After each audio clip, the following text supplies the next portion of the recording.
Welcome everybody. It's time for a pop quiz. In the World Schools Debating Championships format, can a team win based on style? Well, the answer is yes. Style is one of three distinct criteria for scoring in the WSDC format.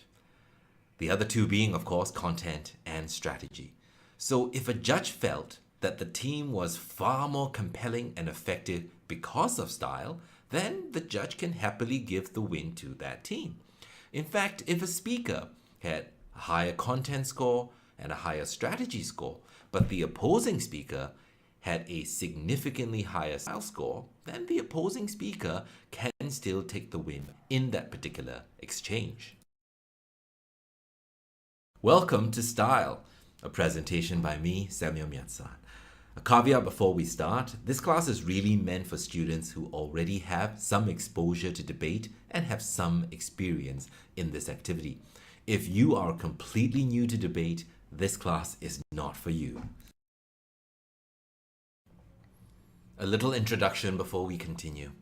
This is me with the debaters of Madrasa Al Marif, and they're one of the schools that I coach, together with Anglo-Chinese Junior College, St. Margaret's Secondary School, Raffles Institution, and Mayflower Secondary School. In the past, I've also had the privilege of working with the debaters from Nanhua High School, Nanyang Girls High, Fairfield Methodist Secondary, and Chung Cheng High School in Yishun.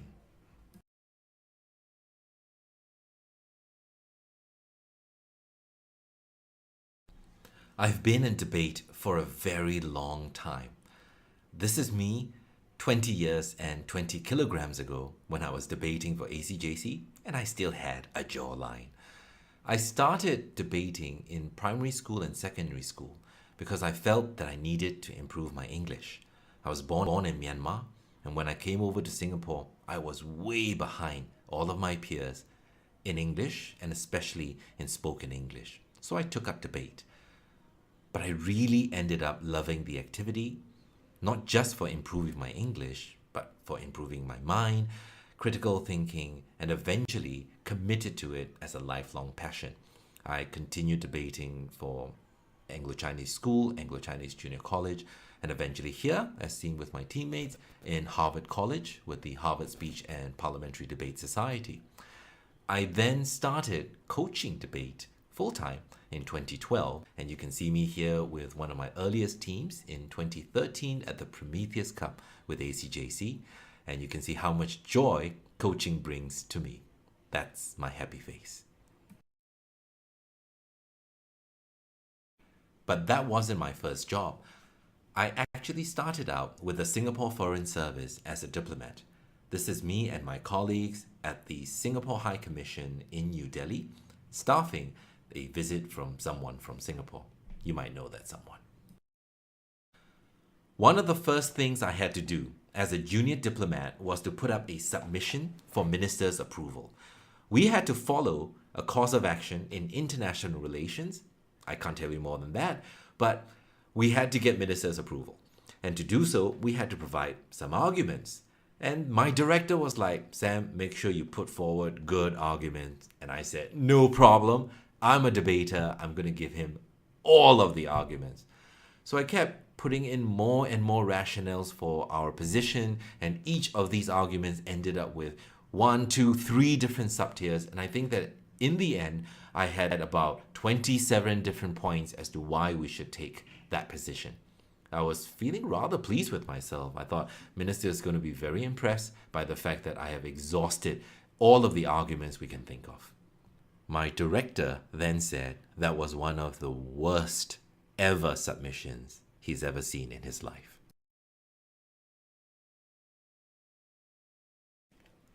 Thankfully, my director explained to me what went wrong. You see, Minister George Yeo was a busy man. He had a bunch of other submissions to go through, and he did not have time to read through 27 different points. He needed to know what the strongest arguments were. My director then explained that it wasn't just Minister that we had to convince. If Minister agrees, he then has to turn around and make the same arguments to Cabinet. So the arguments that we provide for minister can't just be something that he agrees from the perspective of foreign affairs, but it has to be something that every minister and the prime minister was going to be able to get on board. So we had to be so selective in finding that one or two arguments which will be compelling for both minister as well as for cabinet. And I completely failed in this regard. Now, I think I know what happened. I was still fresh from my university debate circuit, and on the American Parliamentary Debate Association circuit where I was, they tended to put a lot of emphasis on just making sure there are a lot of points. Here is an example of a case that I used to run about whether the United States should intervene if China and Taiwan went to war.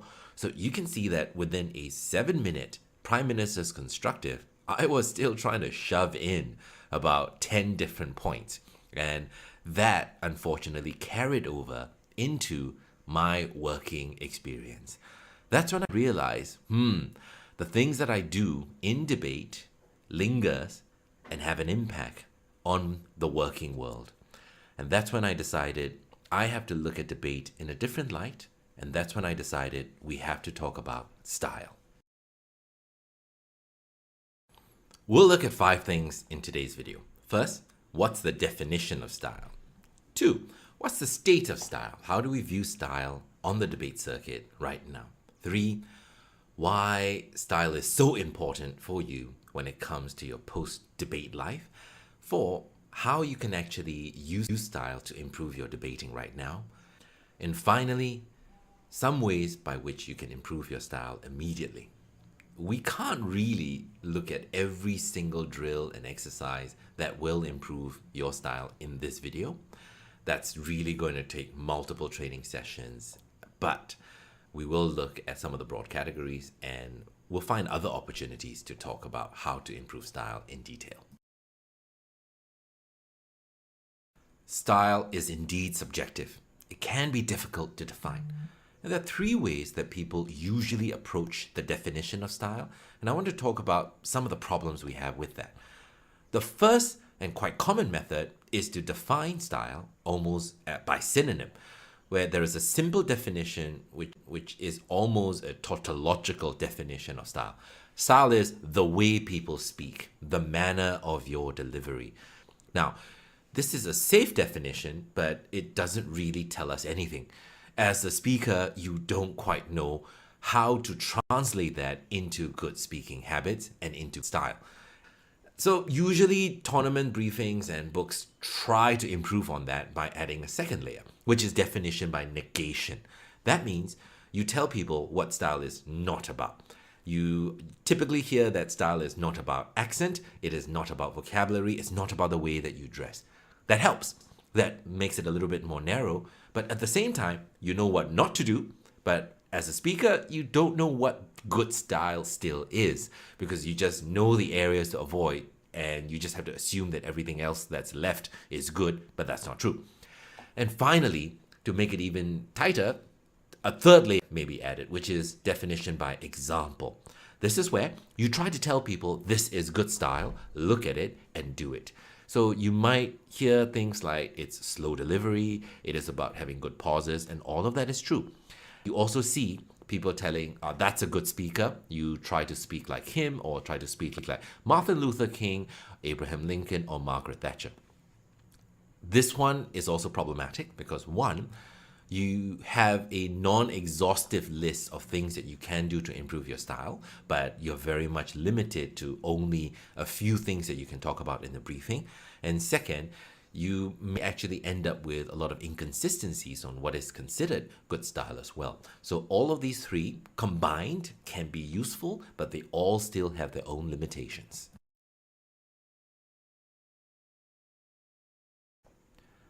I like to use 2 criteria for assessing style. The first criteria is, was the speech clear? That means, did I receive 100% of what the speaker intended to say? To me, an argument has 0 impact if I didn't hear it, or if I misheard it and I completely misinterpreted that particular argument. So you need to ensure 100% transmission success in order to make sure that your logical persuasion can be effective. The second criteria is, was the speech convincing? Are you able to use emotional and psychological persuasion through your speech in order to augment the logical persuasion that you've already used with your content? And those are the two simple criteria I have for style. Let's talk about what it means to have a speech that is clear. I'm going to focus on 4 elements that we can control to make our speeches so much clearer, but this is a non-exhaustive list. There are so many other things that we can do, but these 4, they're pretty important. The first thing is controlling your pace. Singaporean speakers are known to speak very quickly.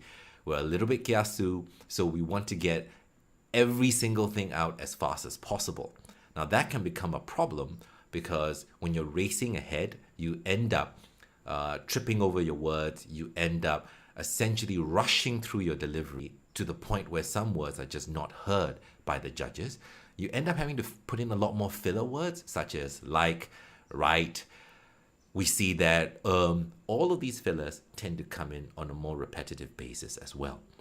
That breaks up your sentence structure so much that it actually becomes very difficult for judges to hear and understand.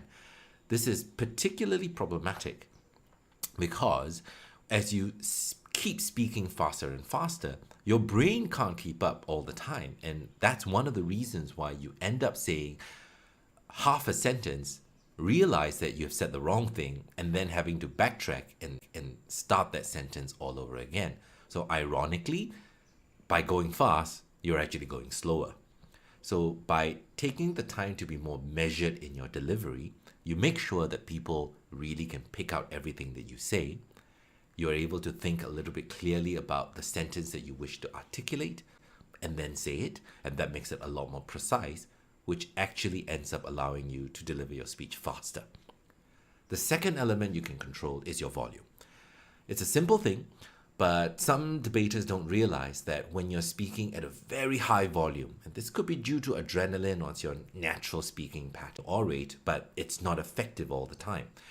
Some rooms are very echoey, and sometimes you're placed very close to judges as well. And when you end up just shouting at that point in time, you will end up causing basically ear pain for the judges. And that makes it very difficult for them to be comfortable and be able to hear what you're saying properly.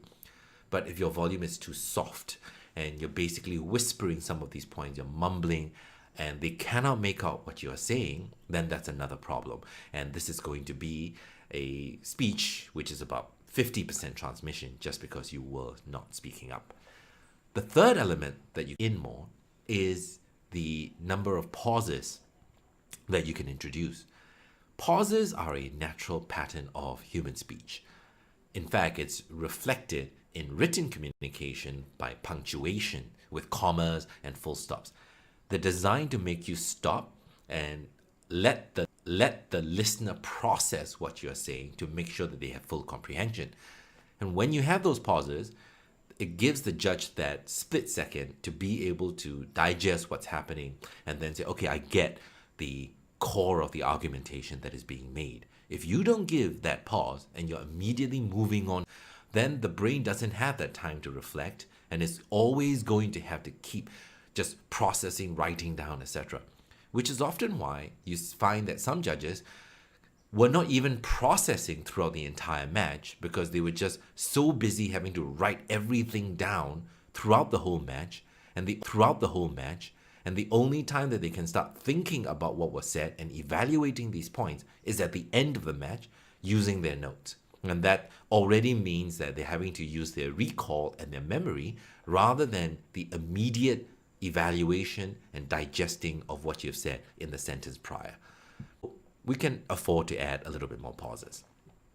Finally, grammar and pronunciation. I know this is a touchy issue because some people feel that we are now going to be unfair to individuals who are learning English as a foreign language or as a second language.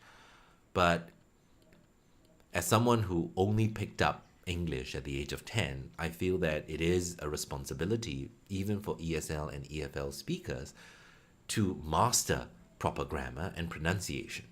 It is a language that we have to get right. Because if you have an unorthodox grammar structure, I not understand what you're trying to say. So it makes complete sense for Singaporeans to question a policy to say, can meh? That might not make any sense to an American or to an Australian. So we have to make sure that these colloquialism or unorthodox grammar structures are eliminated, and we want to keep it to proper grammar as much as possible. The second thing is the pronunciation part. And again, it's not about accent, but we have to make sure at least that we have the proper pronunciation so that there won't be any misinterpretation of the words that you're trying to use. Just a burden that you have to make sure that you are as clear as possible. There must have been moments at the end of debates when the judge is pointing something out that you failed to do and you were pretty sure you said it. However, something that was said is not necessarily always heard and understood exactly as you mean it to be. This is why clarity should be a key criteria for what makes for good start. Let's talk about the second criteria, how to make your speech more convincing. This is a criteria that recognizes that human beings are persuaded not only by logic and arguments, but also at an emotive and psychological level. So if a speaker, these two elements to augment your argumentation, then you're even more effective as a communicator and as an advocate. When it comes to convincing someone, I like to think of these 4 elements as being very important. And again, this is not an exhaustive list. There are other methods, but I want to focus on these 4 because these are very easy for everyone to control, and they're usually the most important as well. The first one is word choice. That means that you're very careful about the words that you use because a lot of these words carry different levels of emotional resonance and have different connotations. You can say that a policy that your opponent is bad, or you can say that that policy is genocidal, that policy is tragic, that policy is sinful. Just changing that word leads to different levels of accusation that you are throwing at your opponent, and let us gauge how seriously, dangerous this particular policy can be. The second element is tone. This is where you have the ability to convey your emotion even if your words don't matter. It's purely through volume, pitch, emphasis. All of this can actually convey meaning, regardless of the words that you use. This is why you are able to pick up the emotive state of someone else whose language you do not understand, simply by picking up on what that person sounds like and being able to pick up on the tone. So you can suddenly sound very angry. What is happening here? But you're very happy because finally a problem that plagued your society is being solved by your very policy. Thank goodness for that. So the tone comes across, and this is something that you can use to convey that emotive state and hopefully to get the audience and the judges to feel the same way that you do as a speaker. The third methodology and element is gestures, and you can add posture as well. Human beings have evolved to use non-verbal communications because we like to use all of our senses to get information in. Our eyes are very powerful, but when it comes to debate speeches, we are using a secondary method of conveying information, which is orally. So our eyes are still very distracted by gestures and posture. So we want to have control over our gestures and postures. We do not want to just have our hands waving around for every single thing that we say, or just having repeated motions such as just chopping the air. We want to use our hands to perhaps augment what we say. If we want to show that there is a glass ceiling for women in the workplace, you can literally show a glass ceiling with your palm, right, raised into the air. You can use your fingers to count 1, 2, 3 for the 3 points that you wish to convey. So it's about controlled gestures. In the same way, your body will be bigger than your hands. So if your posture is not under control, that can become quite distracting. sometimes at a subconscious level, sometimes consciously. We tend to be full of adrenaline and energy, so we sometimes rock in position, just moving back and forth, almost as if we're doing some sort of square dancing or line dancing. And that can be quite distracting as well. So we want to make sure that our posture and movement is controlled. You want to stand still so that they're not distracted. And if you want to move, it should be purposeful movement, such as moving from one direction to the other if you want to signal that you're moving on to a different point, and if your lectern and your speaking position allows you to have that kind of movement as well. So controlled gestures and posture. And finally, I want to talk about connections. A little bit vague, so let me explain. When you start speaking, you want to establish some sort of emotional connection and a relationship between the listener and the speaker. This is a relationship of your own choosing. So you might want to establish the fact that you know about this topic more than anyone else, so that they treat you as a figure of authority and will trust your every word. If the motion, for instance, is on immigration, I start my speech by saying that I'm an immigrant. That puts me in position as someone who is an authority figure. People are more likely to trust what I'm saying. If the room is tense and I just want people to like me, I might crack a joke.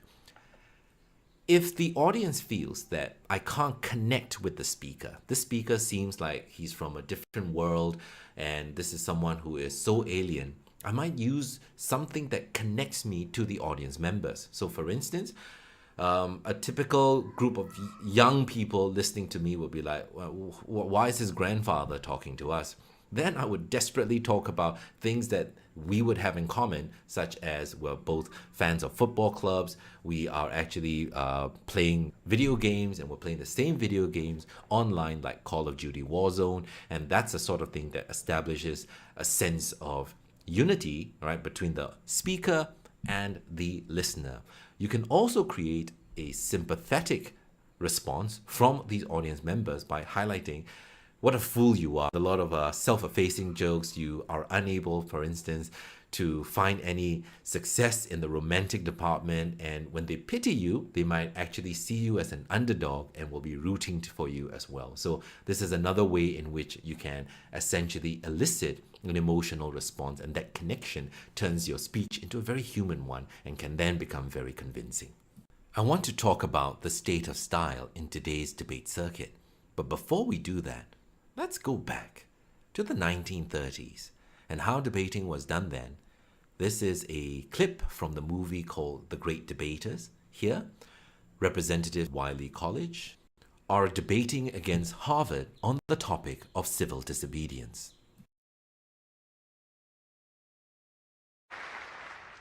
Gandhi believes one must always act with love and respect for one's opponent, even if they are Harvard debaters. Gandhi also believes that lawbreakers must accept the legal consequences for their actions. Does that sound like anarchy? Civil disobedience is not something for us to fear.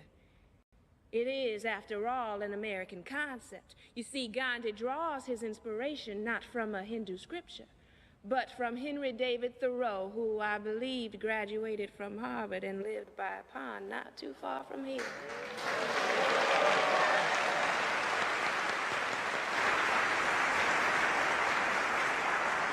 My opponent is right about one thing. Thoreau was a Harvard grad, and, like many of us, a bit self-righteous.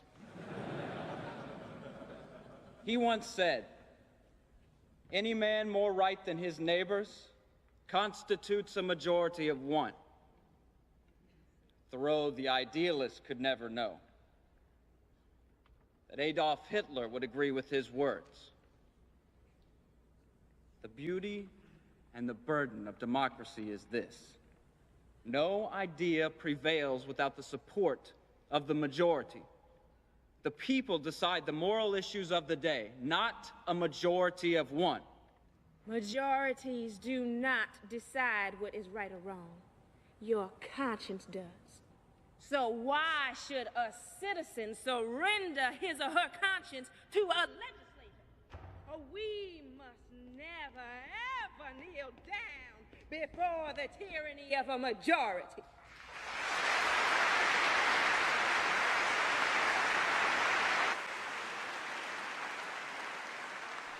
And now we'll have a look at the University of Berkeley going up against Harvard in a more recent edition of the same format.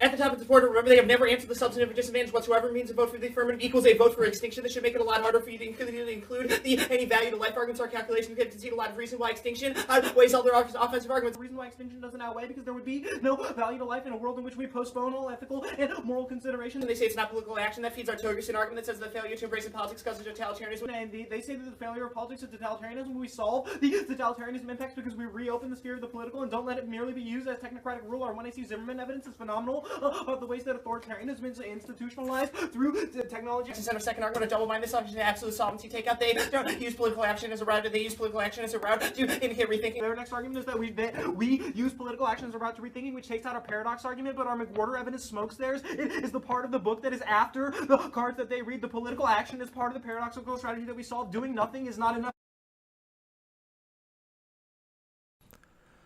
So those were two debates in the exact same format, the American policy debate format. But the difference is that one was from the 1930s and the other is from the 2000s. Now, we don't have actual footage of debates from the 1930s. That's very unfortunate, but this is a faithful reproduction of how that debate would have been carried out in the 1930s. So what differences do you notice? Well, the first thing that comes to mind, surely, is the speed. It was very slow back in the 1930s, and it was a lot easier to digest. Whereas speaking very fast has become almost a representative feature of the policy debate format now, where they're speaking like 600 words per minute, and it's actually become almost a point of pride for these individuals. The other thing that you'll notice was the way in which they were representing their content. The modern team is just getting the point across as literally as possible, and they want to be as straightforward. Whereas the olden team was using a lot of metaphors, similes, making references to analogies that they've seen before to try to create that greater emotive response. And I think that the lasting thing you can see in the two would be how team from the 30s was really playing to the audience inside the theater in Harvard, and also to the individuals listening on the radio and their relatives as well. Whereas the speakers from the 2000s didn't really seem to care that much about the audience. They just wanted to get through the material as much as possible. So what happened to the state of style? Debating became a success. More people started practicing it on a regular basis. It no longer became an infrequent activity where people with nothing to do during the Great Depression gathered to listen to, but that may have hurt it as well. As more and more people started debating, that meant that each room got smaller. The average debate essentially became you, your teammate, your opponents, and your judge. And with that, you tend to have more specialized knowledge, and debaters will start developing their own mannerisms, your own special language, and increasingly it becomes inaccessible to the general public. And by the end, you will notice that only debaters and judges can figure out what is happening inside a debate room. Imagine a debate that you're taking part in. If your friends who are not debaters or your family members happen to be in the room, will they understand what is happening? Will they support you and cheer because they really believe in what they were hearing, or just because they were your friends and family? I think that it is unfortunate that debating essentially has become this esoteric that unless you're a member of the community, you really cannot even be understood. There's a second reason behind this development.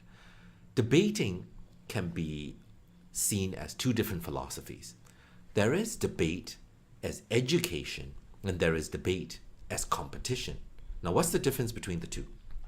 Debate as education recognizes that we're using this particular activity, just like any other activity, it could be football, it could be art, to further our learning goals. That means that we're basically trying to create critical thinking, public speaking skills, etc. So competition is only the means to an end, not the end in itself. That's why you put a lot more emphasis on putting different categories so that we can give feedback on each of those categories so that the learning value of the activity remains very high. But when you have debate primarily as a competition, then you're putting a little bit less emphasis on pure learning. It's really more about making sure that we have a fair basis for analyzing who won and who lost, and that's about it. It's about the competition in itself. And when you start to put more emphasis on debate as competition, then you will necessarily reduce the realization of style, etc., because it just isn't that important anymore. One example of how we've seen this development is actually inside the British parliamentary and Asian parliamentary scoring criteria.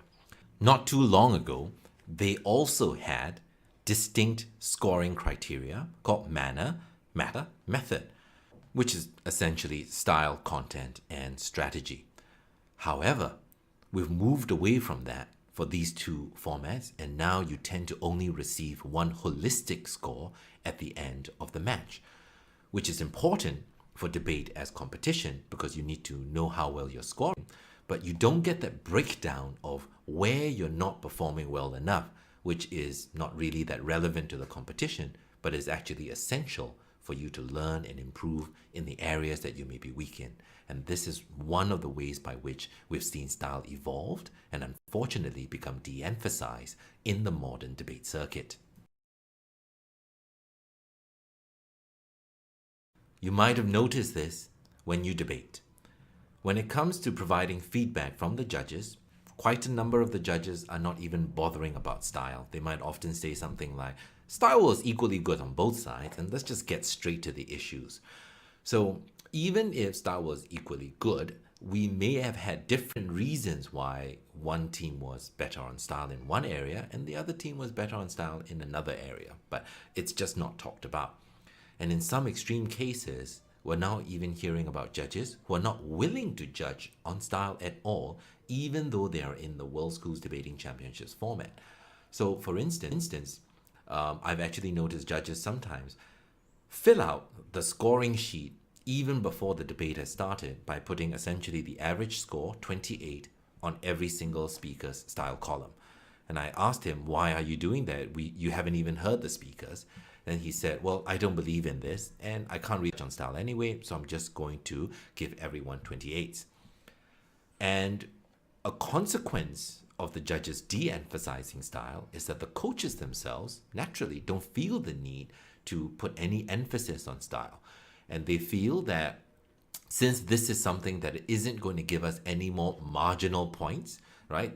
Training on style doesn't give you any higher style points, then you might as well try to replace that with the categories that's going to give you more points. So that's content. And you essentially start focusing on just adding more and more content into the speech, which usually comes at the expense of style. Do I think this is a good development? Personally, no. Here is why. I think that you recall my earlier example of MFA, where my debate experiences actually ended up harming my working life. And I don't want that outcome for all of the debaters out there. A few things happen when we de-emphasize style. One, you are no longer that aware of the audience and you don't keep them in mind and the way that they might react when we end up speaking in the future. We could be talking to our bosses, our clients, and other types of individual, and they may all be looking for different things and doing different things in reaction to your speech. Bosses, unlike your judges and opponents, they are not going to be furiously writing down everything you say on a piece of paper with pen, right? They're just going to kick back, put their feet up and listen. So you cannot meta dump on them. You have to make sure that the points are very clear and you may need constant repetition to drive across that point. A client is not always going to be coming to you in a neutral mindset like a judge. the client is already disinclined to spend money. And if you're trying to sell something to that client, you're going to have to use other methods of persuasion. And if you are in an interview, for instance, the interviewer may be trying to about your suitability for a college at a psychological level, whether you are actually someone who is conversant in English, all of these things, rather than just your ability to make argumentation. Same thing for a scholarship as well. So being aware of the audience and what they might want puts you in a much stronger position to respond to their needs.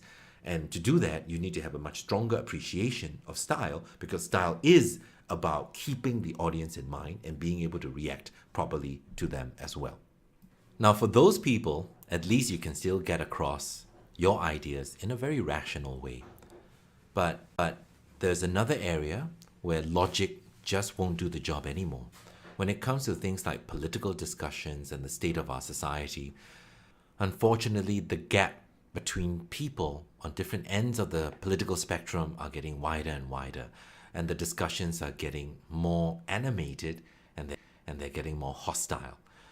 So it's quite clear that if these groups want to be able to have proper discourse, you are going to have to learn methods of persuasion which are not based purely on rationality and logic, but have the ability to use emotive and psychological tools to create empathy, more understanding, so that we might be able to find common ground. Another reason why I want style to be emphasized is so that students have a much stronger meta understanding of debate and other extracurricular activities. Unfortunately, some people are still in the activity only to gather trophies or to just build up that resume and make sure that you have an impressive CV. But they kind of lose sight of the bigger picture, that this was an activity that was supposed to build up our skill sets so that we are much better equipped to deal with communicating effectively in the future when our debating days are done. So that is why I continue to put a heavy premium on improving style when it comes to debate.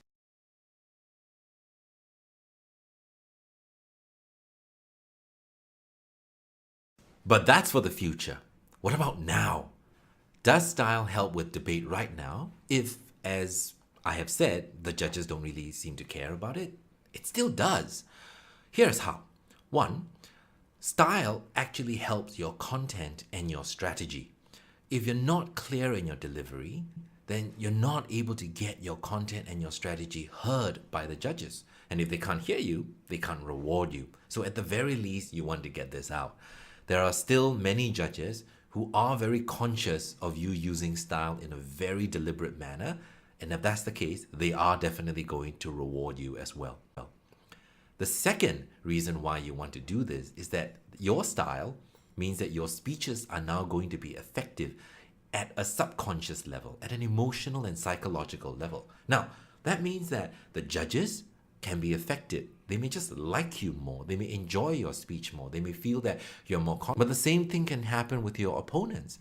When you are very comfortable out there, you are delivering speeches with jokes, you are throwing out personal anecdotes, they also feel that you're a speaker that is very strong and powerful, then they're intimidated. And this can be a very powerful boost to the morale of your teammates. And this is another reason why you want to incorporate better style into your speaking. And finally, if we are very conscious of learning style as a distinct category of debate, then we're going to be able to learn better. In the absence of deliberate coaching for style, we will revert to the natural way that we learn as human beings, which is to copy. We see other people, we know that they tend to get higher scores, and then we just basically try to sound like them. So we become copycats. Now, what's the problem with that? Their styles might not be suitable to the way that you speak. It could be that an angrier style works better for you, but the one that you chose to copy is not like that. It's very slow and deliberate. It could be that you might sound better if you adopted a more personal approach, but you ended up copying someone who's very aggressive and tends to be yelling all the time.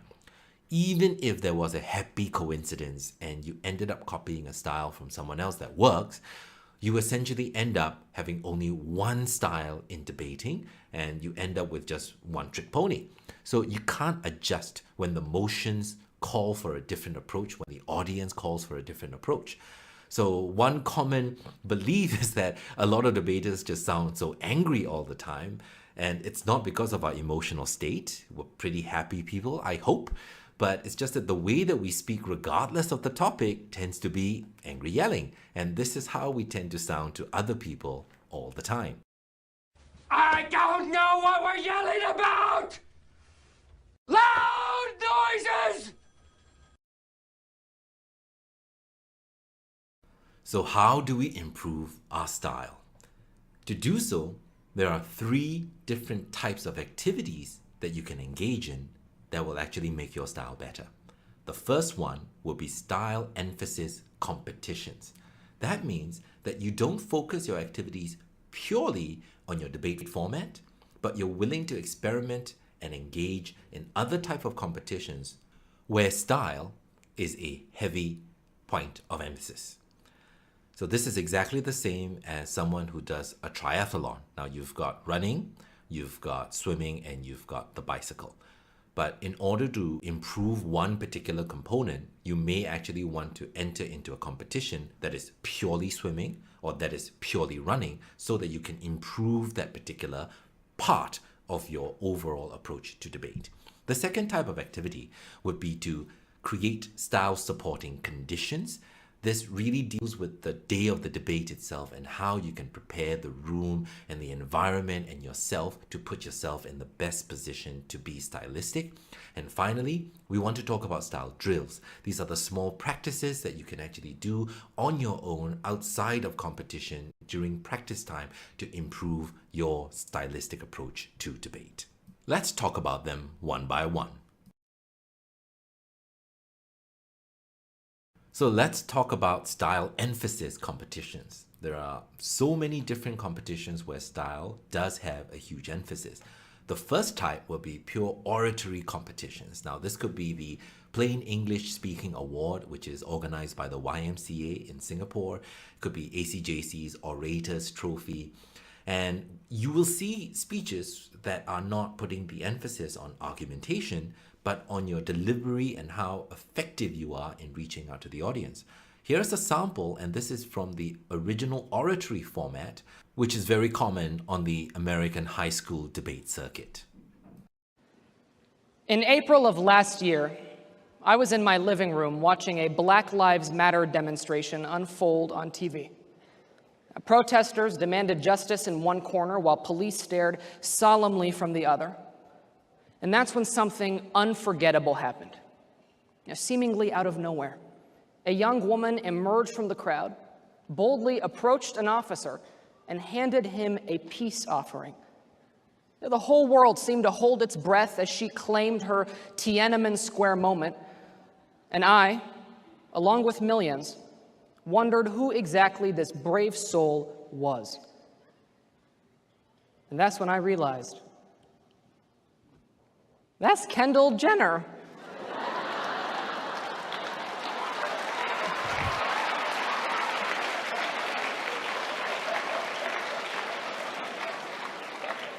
Noted Kardashian reality star turned supermodel, starring in a Pepsi commercial.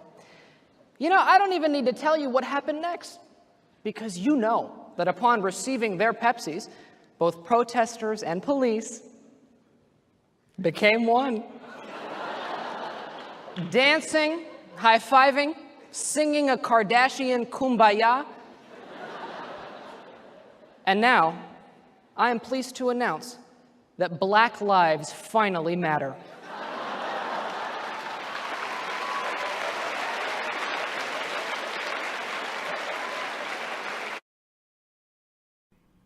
You can also take part in different debate formats.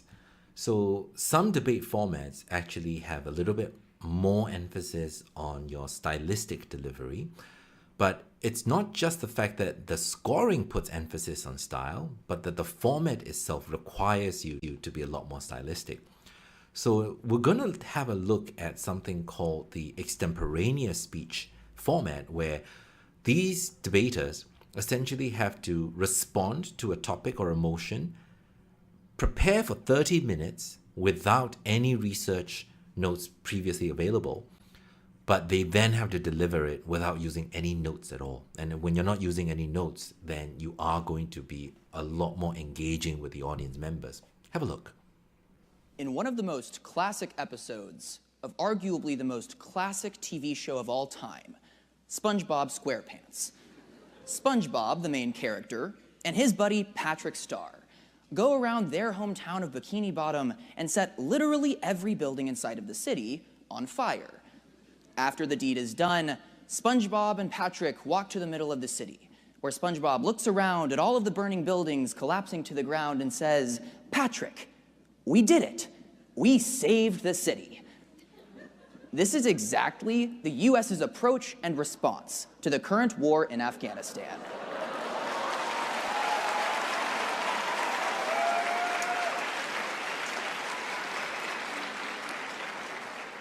Because despite the fact that a war has currently been going on in Afghanistan for the last 16 years, and the US has been involved for 16 years, we're still having to ask the question today as to whether or not this war was a failure. In fact, on June 15th of 2017, Reuters reported that President Donald Trump made the executive decision to send 4,000 more US troops to the nation of Afghanistan.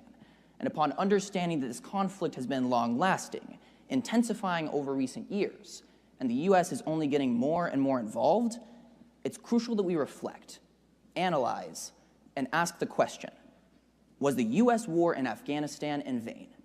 The answer to which is an unfortunate no, because the conflict has only intensified despite US action, as we'll understand by looking to three key areas of analysis. First, we'll understand the US has a simple-minded, myopic perspective on the current Afghan conflict. Second, we'll see the US's proposed solution. Troop surges have been a disastrous failure at bringing Taliban to the negotiating table for peace.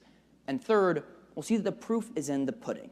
Despite US action and intensifying US action, the conflict inside of Afghanistan has only gotten worse. And finally, you can also modify your current debate format so that it will actually force you to put the emphasis on style. So for instance, you can modify the World Schools Debating Championship format in something that I like to call the Green Cup format. Now that means that you're not allowed to use any paper or notes during the preparation, during the debate to take down notes, and you are not allowed to use notes to deliver your speech. I sometimes make it even more interesting by telling the judges that they themselves cannot take any notes down. So they have to sit there and listen as if they were bosses listening to you in the future. That completely changes the way that you prepare your points, the way that you recall your points, deliver the points, and you're also very conscious of the fact that the judges cannot actually take any notes. So you find yourself keeping yourself a lot more conversational, making sure that they remember the key points rather than just dumping the matter on the judges. And those are some of the types of competitions that you can actually enter into to improve your style. Now let's talk about style supporting conditions. How can we create a physical environment during the debate that is conducive to style? There is, of course, an infinite list of things that you can do, but here are three examples which are very useful. One, be mindful of the type of notes that you want to use as a visual aid, because you have the option of using cards, books, or paper, and each one of them can have an impact on the way that you speak. I'll give you an example. Let's say you're using a sheet of paper that is A4 size, and when you actually write the notes, you're doing so while seated, and so approximately 30 centimeters away from your eyes would be your notes. So your handwriting size is the size that you might be able to see here. But the moment you stand up to speak, you'll notice that the notes are actually on the table, which is at your waist, but you're standing up. So the distance between the sheet of paper and your eyes essentially has doubled, and as you can see, it's a lot harder to read. That might necessitate that you keep having to look down, your voice is directed at the table, and you basically can't have eye contact with the judges and the audience members anymore. And this can actually be stifling to your stylistic delivery, which is one of the reasons why teams like the national team of Singapore, the members are encouraged to use cards, so that you're basically forced to get your points in very large font with very few words. And that actually helps with the speech and eye contact. The second thing you can control is the room itself. That can involve things like turning the fans down so you can be heard, etc. So you should do that. But this is also very useful, controlling the distance from the judges. So a lot of speakers tend not to want to adjust to where a table or a lectern was set for you, and they just speak from there, even if it doesn't suit their style.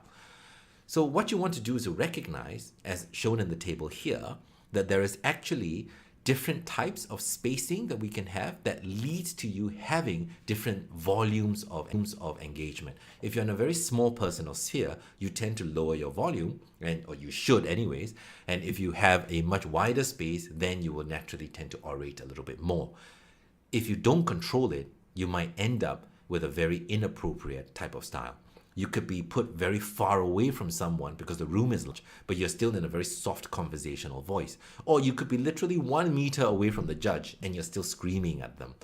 So if you can, you need to adjust the distance between you and the judges, usually by moving back a little or forward. But if you can't do that, then you need to adjust the way that you deliver the speech so that it's more appropriate for the distance. The third thing that you can control as part of the conditions is warming up your voice, warming up your muscles in your face and your throat that will be necessary for a smooth and powerful delivery. This is something that singers and people in theatre and drama appreciate. Something that I'm sure you would appreciate. You probably would not want to start performing Shakespeare on stage without doing rehearsal, without doing some sort of warm-ups before your speech itself. But debaters tend not to do that. They spend the entire period of preparation, be it 15, 30, or 60 minutes, essentially just discussing and writing the case, and they don't bother to rehearse. So the speech doesn't always come out very clear. Here are some warm-ups that you can actually use, and it's actually very fun. Might look a little bit silly, but they're actually very effective, and they have been used by singers and people in theatre and public speakers, politicians, to make sure that when they deliver that speech, it comes out pitch perfect. You can use these before the motion comes out and you have time to do some sort of prior preparation. Once you have the motion and you've already crafted your speech, then you should be doing a different type of warm-up, which is to rehearse with that very speech so that you can deliver it with stylistic aplomb on the floor itself. Hi, I'm Greg Justice from the Department of Theatre and Cinema. I do workshops all over the country on improving communication effectiveness. Part of it is warming up your voice. Let's go. Big face. Little face. Big face. Little left, right, up, down. Now, yawn. Yawn again. We speak with our lips. Warm them up. We use our tongue for articulation. Yeah.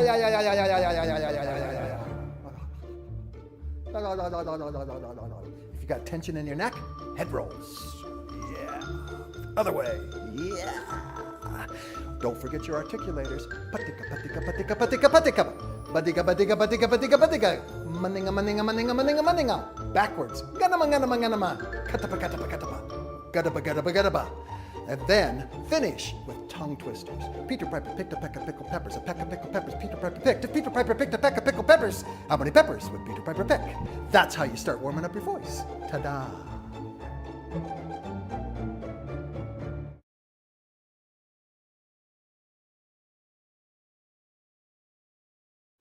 The third component are drills.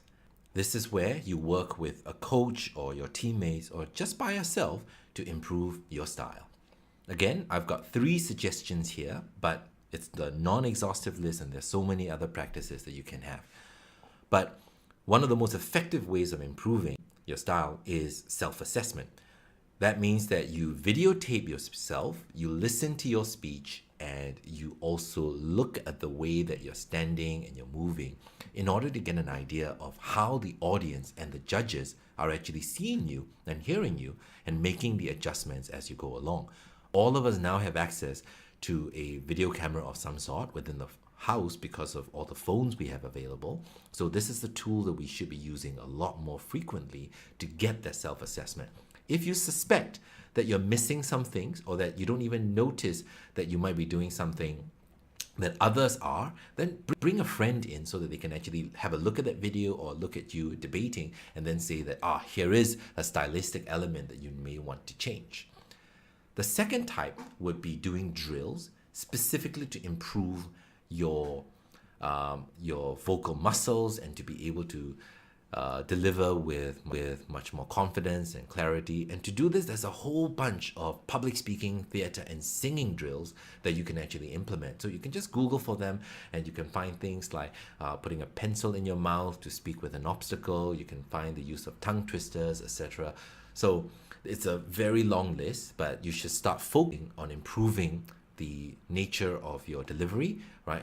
And putting emphasis on your vocal quality. And this is a second way that you can drill your voice. The third type of drilling is actually going to involve a bit of research because it's about finding good material for your speeches. As this is especially important for the starts of your speeches when you're trying to create that fantastic first impression. And to do so, if you have fantastic quotes that let people know that, wow, this guy is going to sound awesome, this girl is amazing.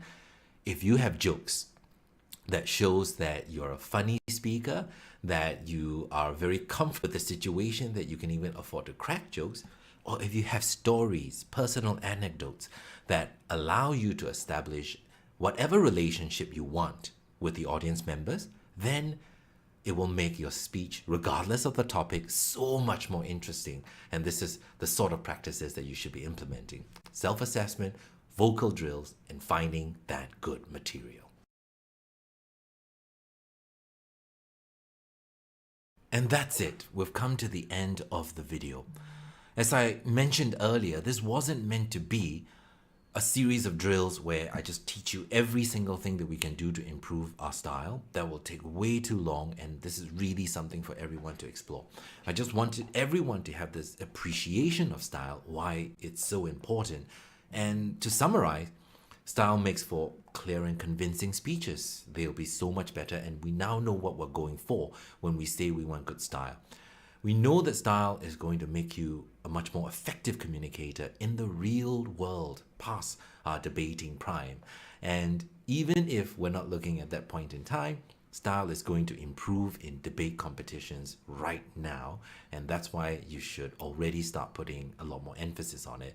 And finally, we talked a little bit about how we can improve our style through competitions, conditions, and drills. If we want to learn more about style, then we will have future sessions where we can actually go in depth, and I welcome all of your feedback and your questions and comments. But for now, this is me, Sam, signing off. Stay stylish, stay awesome.